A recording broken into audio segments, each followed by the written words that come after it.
Payyanur block panchayat പ്രസിഡന്റായി K Joy സത്യപ്രതിജ്ഞ ചെയ്ത് അധികാരമേറ്റു.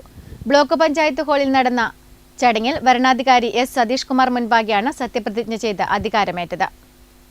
പയ്യന്നൂർ ബ്ലോക്ക് പഞ്ചായത്ത് പ്രസിഡന്റായി കെ ജോയ് സത്യപ്രതിജ്ഞ ചെയ്ത് അധികാരമേറ്റു. പയ്യന്നൂർ ബ്ലോക്ക് പഞ്ചായത്തിലെ പ്രസിഡന്റായി തിരഞ്ഞെടുക്കപ്പെട്ട കെ ജോയ് എന്ന ഞാൻ നിയമാനുസരണം നടപ്പാക്കിയ ഇന്ത്യൻ ഭരണഘടനയോട് യഥാർത്ഥമായ വിശ്വാസവും കൂറും പുലർത്തുമെന്നും ഇന്ത്യയുടെ പരമാധികാരവും അഖണ്ഡതയും നിലനിർത്തുമെന്നും ഭയാശങ്ക കൂടാതെയും മമതയോ വിദ്വേഷമോ കൂടാതെയും ഞാൻ എൻ്റെ ഔദ്യോഗിക കൃത്യങ്ങൾ യഥാവിധിയായും വിശ്വസതയോടും എൻ്റെ പരമാവധി കഴിവ് പ്രയോജനപ്പെടുത്തിയും നിർവഹിക്കുമെന്ന് ദൃഢപ്രതിജ്ഞ ചെയ്യുന്നു. വിജയൻ അടക്കാടൻ കെ ജോയിയുടെ പേര് നിർദ്ദേശിക്കുകയും കെ സുധാമണി പിന്താങ്ങുകയും ചെയ്തു.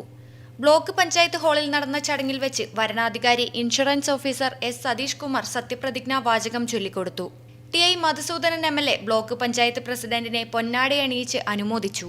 ചെറുപുഴ തിരുമേനി ചട്ടിവയൽ സ്വദേശിയായ ഇദ്ദേഹം പ്രാപ്പോയിൽ ഡിവിഷനിൽ നിന്നാണ് LDF അംഗമായി തിരഞ്ഞെടുക്കപ്പെട്ടത്. വോട്ടെടുപ്പുണ്ടായില്ല. CPIM പെരിങ്ങോം ഏരിയ കമ്മിറ്റി അംഗമാണ്. Shop and establishment employees union ജില്ലാ പ്രസിഡന്റുമാണ് നിലവിൽ കെ ജോയ്. അമ്മയും ഭാര്യയും മകളും സത്യപ്രതിജ്ഞാ ചടങ്ങ് വീക്ഷിക്കാൻ എത്തിയിരുന്നു. Network news, Payyanur.